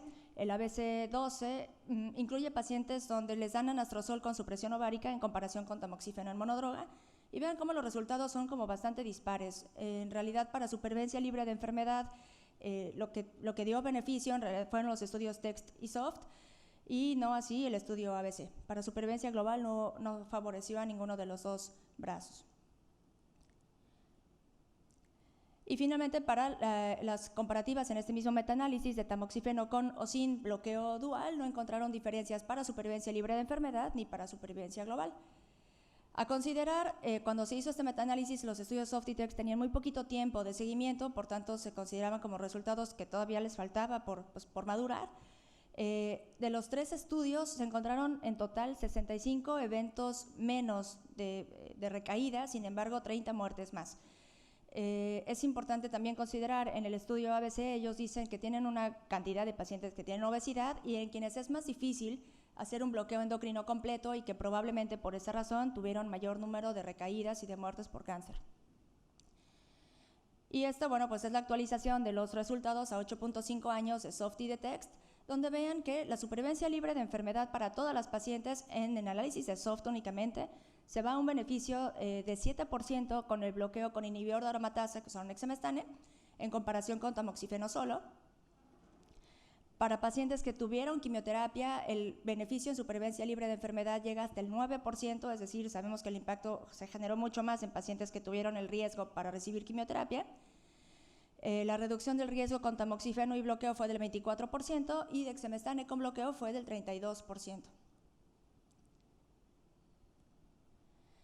Y bueno, en cuanto a supervivencias globales, créanme, la curva que está en el lado B se separa, de verdad sí se separa un poco, y favorece paradójicamente al tamoxifeno con bloqueo hormonal. Entonces, es un resultado un poco confuso, ya que el exemestane nos da un periodo mayor de supervivencia libre de de enfermedad, y el tamoxifeno genera un poquito más de beneficio en supervivencia global.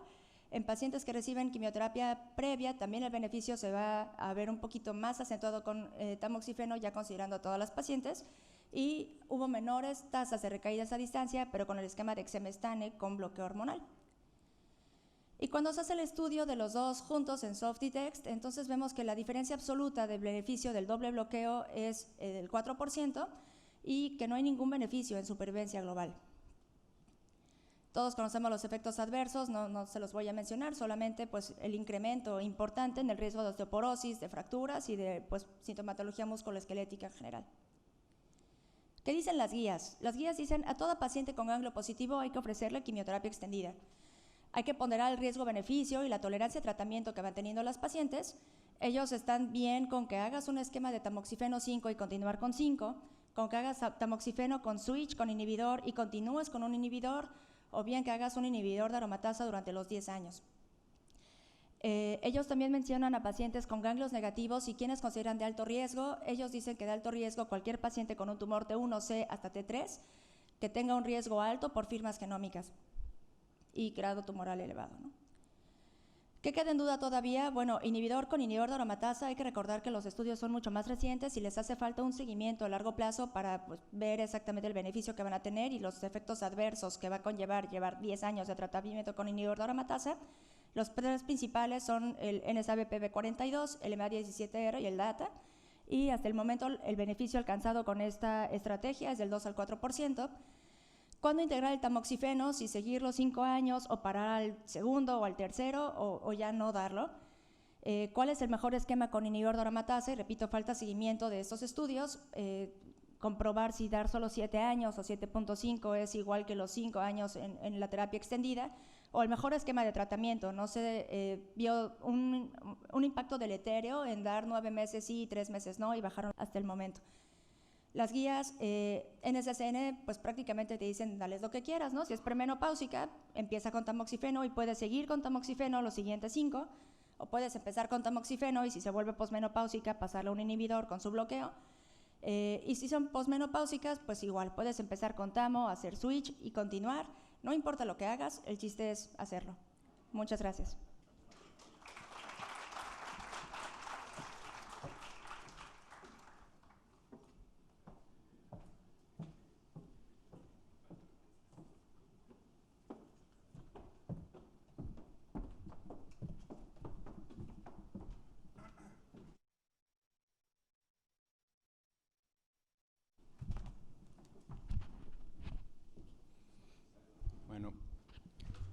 Creo que excelentes pláticas, deberán estar de acuerdo conmigo, de la doctora Cabrera, del doctor Mahfouz, de la doctora Flores y de la doctora Grajales.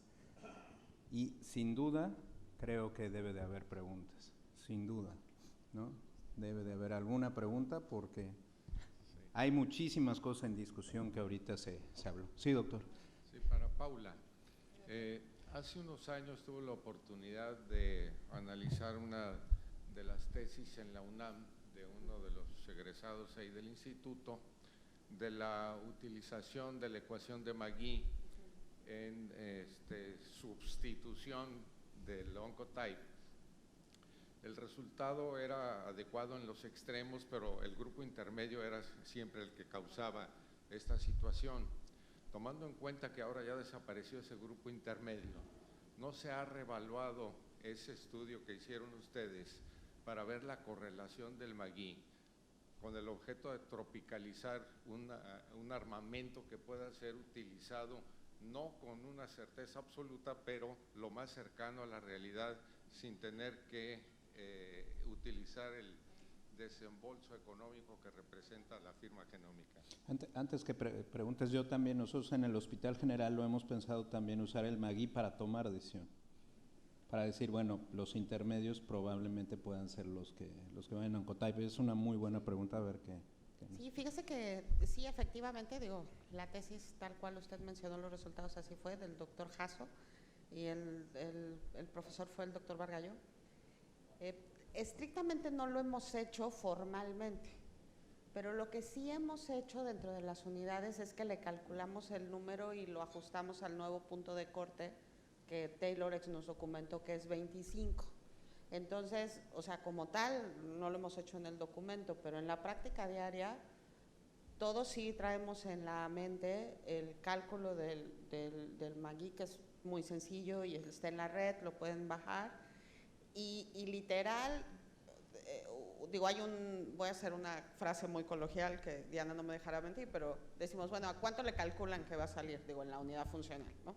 Y obviamente, pues cada quien hace su cuenta, de acuerdo, porque el Magee tiene 3 ecuaciones diferentes, y si el rango está arriba de 25, normalmente nos autorizan la prueba. Digo, le estoy hablando como lo hacemos coloquialmente. Si el rango da menos de 18, olvídelo, no nos lo autorizan, pero ni de broma. Pero sí, muchas gracias por la recomendación, lo vamos a hacer. Gracias. ¿Alguna otra pregunta? Sí, doctor. En relación a cirugía conservadora y respuesta patológica, digamos, a la doctora, efectivamente la respuesta patológica completa se ha implicado en todos los grupos oncológicos. Vemos actualmente que un reto respuesta patológica es ver, observar y esperar en caso de cirugía de alto impacto, en esófago similar, pero en el caso de mama, que tenemos amplias opciones y que básicamente vienen desde un punto de vista estético en muchas de las ocasiones, ¿cuál sería realmente la indicación para poder considerar dejar sin tratamiento clínico al paciente? Y voy a algo concreto. No, y lo mencionaste, no tenemos una forma de medir por imagen que tenemos efectivamente respuesta patológica completa. El realizar biopsias con el método que tú mencionaste tampoco lo garantiza, porque no tenemos un ensayo clínico que nos diga que hicimos biopsias más la pieza completa y efectivamente la correlación. Eso no lo hay. Entonces, finalmente, podemos dejar ahí residual tumoral que no necesariamente sea accesible a estas biopsias. Entonces, la pregunta completa es, en caso de que tú infieras que hay respuesta patológica completa, ¿realmente sería una indicación de no hacer cirugía adicional o bien habría algún subgrupo de pacientes muy particulares?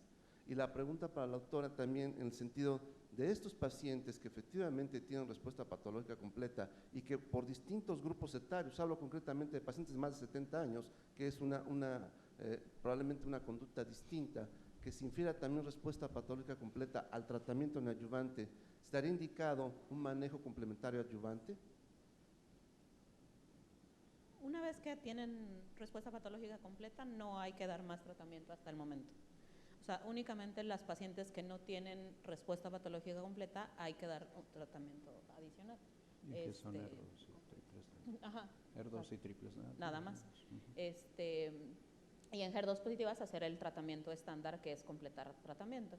O sea, a las pacientes que no tienen respuesta patológica, pues sí las vas a someter a un procedimiento quirúrgico. Gracias por la pregunta, doctor. Con relación a su comentario, mostré una tabla en donde demostraba que la certeza diagnóstica de la biopsia al vacío en combinación con la biopsia por aspiración con aguja fina a nivel ganglionar tenía una certeza diagnóstica del 98% para determinar respuesta patológica completa.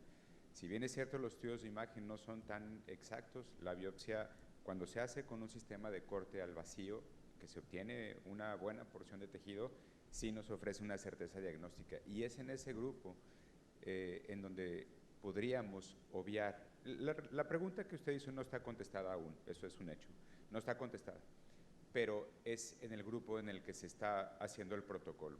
Se eligieron pacientes triples negativos y HER2 positivos porque sabemos que esas son las pacientes que tienen una mayor probabilidad de tener una respuesta patológica completa. Pero tendría que documentarse con mucha precisión y no olvidar que esas pacientes que van a meter al protocolo van a recibir radioterapia, no se van a quedar sin ningún tratamiento, o sea, no es que vayan a quedar sin ningún tratamiento local, van a recibir radioterapia. Pero bueno, la idea es que este estudio apenas está empezando, va a tardar mucho en que tengamos la información proveniente de ese estudio, pero la idea es que las pacientes que tengan respuesta patológica completa no sean operadas. Y déjeme comentarle algo, no es nada más un tema estético, doctor. Hay estudios bien documentados de calidad de vida en donde han evaluado pacientes.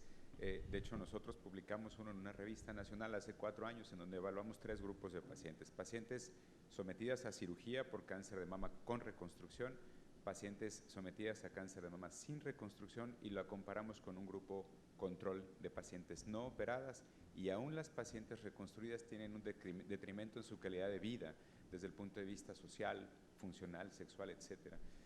La conservación mamaria y la conservación axilar tiene un impacto en la calidad de vida a mediano y largo plazo en la mayoría de los estudios en los que se ha evaluado estos rubros. Ahora sí, doctor. Gracias por la oportunidad, una felicitación a todos los ponentes, y quisiera hacer, si se me permite, 2 comentarios en relación a la magnífica exposición del doctor Mahfouz. Uno es en relación a la cirugía conservadora en pacientes que se someten a quimioterapia neoadyuvante, y la otra es al manejo de la zona linfoportadora en este mismo grupo de pacientes.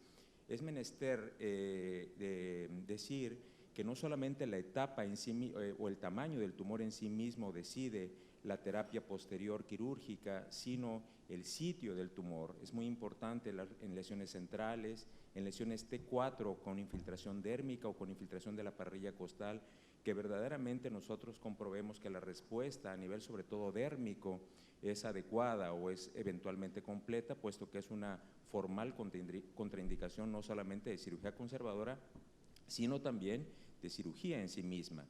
El segundo comentario es en relación a la zona linfoportadora. En aquellos pacientes que tienen la axila clínica e iconográficamente negativa y que son sometidos a neoadyuvancia, las normas promueven la identificación del centinela pre-tratamiento con el objeto de saber si realmente la paciente tiene eventualmente metástasis en el primer relevo ganglionar, y son estas pacientes en las que se demuestra la que sí va a recibir radioterapia, podrían quedar solamente con radioterapia para la zona linfoportadora. Pero en aquellas pacientes en las cuales efectivamente se demuestra por biopsia previa que tienen metástasis axilares y reciben quimioterapia neoadyuvante, no hay que olvidar que la tasa de falsos negativos en la restratificación supera el 10%. Si bien es cierto que ese porcentaje disminuye marcando previamente el ganglio, lo cual no es fácil, y además disecando al menos 3 centinelas, que tampoco es sencillo, no sabemos realmente si la tasa de falsos negativos todavía sea lo suficientemente baja como para evitar la disección axilar. De tal manera que no podemos dar por sentado que la disección axilar no juega un papel todavía activo en este grupo de pacientes que previamente tienen la axila histológicamente positiva. Y finalmente, y en desagravio del Instituto Mexicano del Seguro Social, donde yo trabajo, quiero decirle a la doctora que no tardamos meses en interpretar nuestras mastografías. Gracias. Toño, ¿quieres hacer un comentario? Sí, doctor, ¿sí? No estoy completamente de acuerdo en algunos de los comentarios que hizo específicamente en el manejo axilar.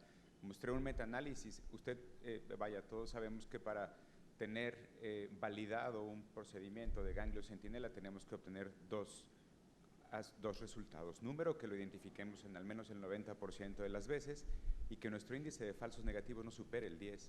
Si se cumplen con los aspectos que se mencionan, es decir, una doble técnica de mapeo, el obtener al menos 3 ganglios centinelas o el ganglio que previamente está marcado y el realizar inmunohistoquímica de ese ganglio, sí se obtienen esos resultados. Claro, si uno no sabe de manera preoperatoria cuántos ganglios va a obtener en la cirugía. La recomendación hasta hoy es que si solamente se obtienen 2 ganglios, no tomemos decisiones con 2 ganglios, sino que en esos casos, si solamente se pintaron 2 azules y fueron 2 radioactivos, haremos la linfadenectomía axilar. Pero si se obtienen los parámetros que mencioné, sí es válido hoy dejar sin disecar una axila sabiendo que se cumplen con esos 3. Repito, doble técnica, al menos 3 ganglios centinela y realizar inmunohistoquímica al ganglio. Eso pues está demostrado en un metaanálisis que incluyeron 16 estudios bastante bien elaborados. Sí, adicionalmente a eso también la cirugía conservadora ya en pacientes T4 también ha sido un poco discutido, pero donde hay más discusiones en los T4D, los que son inflamatorios, pero es una realidad que en T4s con márgenes negativos y con el nuevo estándar de margen que no haya en la tinta, es suficiente para hacer una cirugía conservadora en este subgrupo de pacientes. Incluso en pacientes multicéntricos, multifocales o multicéntricos, se marcan las lesiones, se les dejan clip a estas lesiones y si tienen una buena respuesta se puede hacer sin ningún problema una cirugía conservadora. A lo que vamos, y Toño no me dejará mentir, y la gente que hacemos más mama en las instituciones, la cirugía conservadora es un estándar de calidad en los pacientes. El tener más cirugías conservadoras impacta en cómo se maneja un servicio. Entonces, tenemos que cambiar eso. No sé cuántas tengan de porcentaje en el FUCAM, nosotros estamos 40, 60, 50 y 50, todavía no llegamos al estándar que debe de ser, pero la cirugía conservadora hoy en día es una realidad en los pacientes sin importar prácticamente la etapa clínica, ¿no? Entonces, ahí sí es lo que estamos viendo, ¿no? Sí, doctor. Gracias por las excelentes pláticas del día de hoy. Un par de preguntas. Me parece que la tendencia es a desescalar el tratamiento de quimioterapia y escalar un poco el tratamiento hormonal, irlo haciendo cada vez un poco más amplio o más extenso por el doble bloqueo. ¿Hay algún estudio en donde se evalúe sobre las firmas genómicas el dar el tratamiento extendido a estas pacientes que eran de alto riesgo o las pacientes con ganglios positivos con firmas genómicas? ¿Qué tanta diferencia tiene el tratamiento extendido o el tratamiento de doble bloqueo? Y en estas pacientes que desescalamos quimioterapia, que ya no damos antraciclinas, ¿tiene algún beneficio darles algo de tratamiento extra de bloqueo hormonal? Yo creo que la pregunta es muy pertinente. No tenemos construida esa evidencia porque lamentablemente en los estudios, sobre todo el TAILORx, no se controló el brazo de terapia endocrina. O sea, de hecho tampoco se controló el brazo de terapia de quimioterapia. El Optima, justamente aprendiendo de eso, va a controlar tanto el tipo de terapia sistémica que van a recibir como el tipo de terapia endocrina que van a recibir de acuerdo al rango que tengan ellos entre alto y bajo.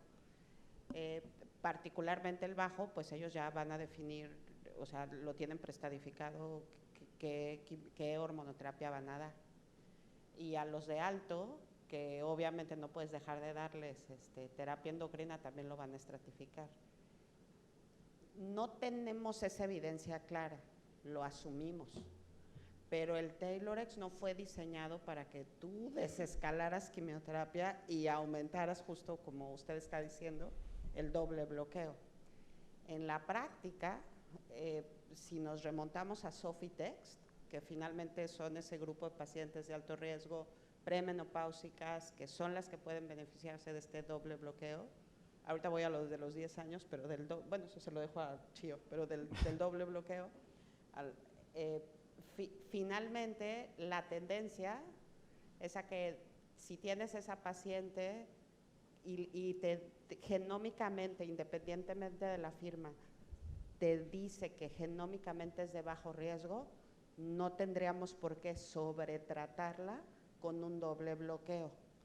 Pero si esa paciente genómicamente es de alto riesgo, inmediatamente pasa a tu casilla de Sofitest con todo lo que eso implica. Y la adyuvancia extendida se la he dejado a la doctora Grajales. Adyuvancia, preguntaste después de escalar el tratamiento.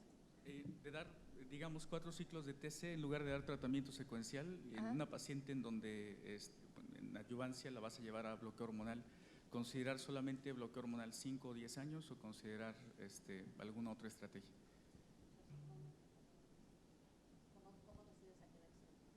Bueno, lo que ellas dicen, bueno, lo que dicen los estudios es que paciente a la que decidiste darle quimioterapia per se va a tener un riesgo alto, ¿no?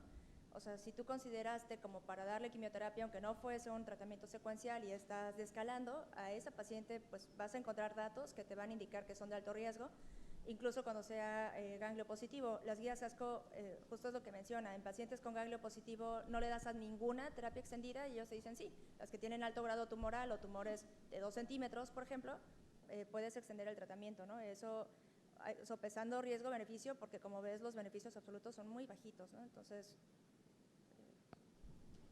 no hay específicamente algo escrito sobre le di quimioterapia y después terapia extendida o no, más bien los estudios fueron hechos donde muy poquitas pacientes, en realidad en la mayoría de los estudios recibieron quimioterapia. Tenemos tiempo para… Quisiera agregar un comentario explicativo a la inquietud del doctor en relación a los 70 años de edad de las mujeres que después de tratamiento neoadyuvante, que son de 70 años. Actualmente las decisiones no se toman por corte de edad. Primero a los 70 años el cáncer de mama 80%, 75% son receptor positivo y en esos pacientes no hay tanta duda de darles un tratamiento posterior a cirugía. Las pacientes que en por ciento son muy poquitas, las triple negativas a esa edad o HER positivas, si queda enfermedad residual, se tomaría en cuenta índices pronósticos propios para la edad de funcionalidad, no tanto como un corte de edad. O sea, hay índices geriátricos, hay índices clínicos para toma de decisión y solo le acuñamos, pues si son pacientes triple negativos, pues el valor del CREATE-X o bien en el caso de pacientes HER positivo, el valor del TDM1. Digo, eso está muy claro.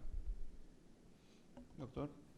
Perdón, solo quisiera precisar en cuanto a mi comentario anterior y con la respuesta del doctor Mahfouz, es que el nivel de evidencia sigue siendo 2B para la estadificación axilar. Quiere decir que una buena actitud aún es la linfadenectomía en pacientes que hemos probado la biopsia, porque muchas veces los 3 ganglios y el análisis transoperatorio de los mismos ante la quimioterapia que he recibido dificulta el diagnóstico de metástasis y le implicaría eventualmente a la paciente una tercera intervención, lo cual en la institución implica diferimiento y en el medio privado un enorme costo. Lo mismo sucede, el mismo nivel de evidencia para las etapas avanzadas con infiltración dérmica y o con infiltración de la pared costal. De tal manera que sigue siendo un nivel 2B, luego entonces la actitud contraria sigue siendo válida.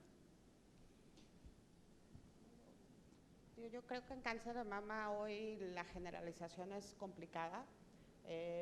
Cada vez sí tenemos que pensar en términos de la biología. Finalmente, hoy tenemos probablemente una de las primeras estadificaciones que incluye la biología tumoral para tomar el pronóstico. Y como se mencionó en la charla por parte del doctor Mahfouz, sí hay un subgrupo que la respuesta es tan espectacular, no todo el cáncer de mama, pero particularmente el HER2 negativo y el triple negativo, a veces sí es bueno pensar fuera de la caja porque la ventaja de los tratamientos sistémicos es tanta que permite descalar el tratamiento quirúrgico.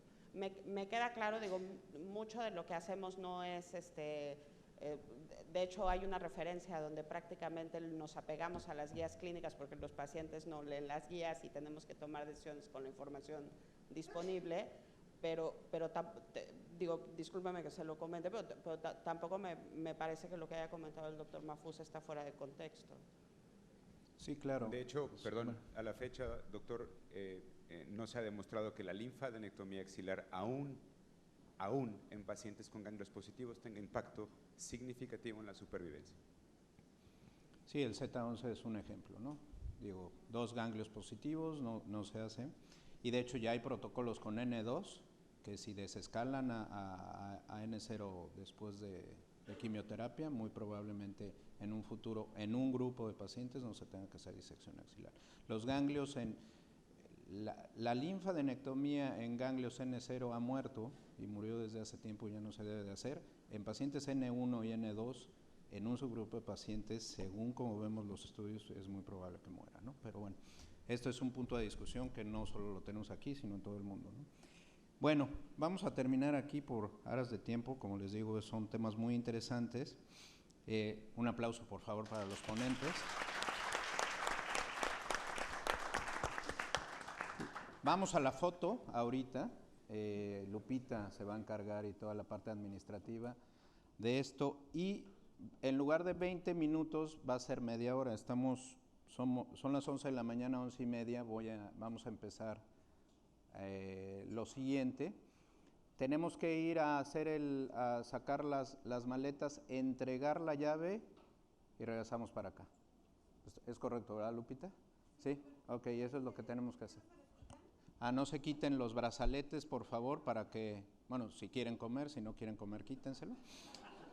Y pues nada más. Muchas gracias.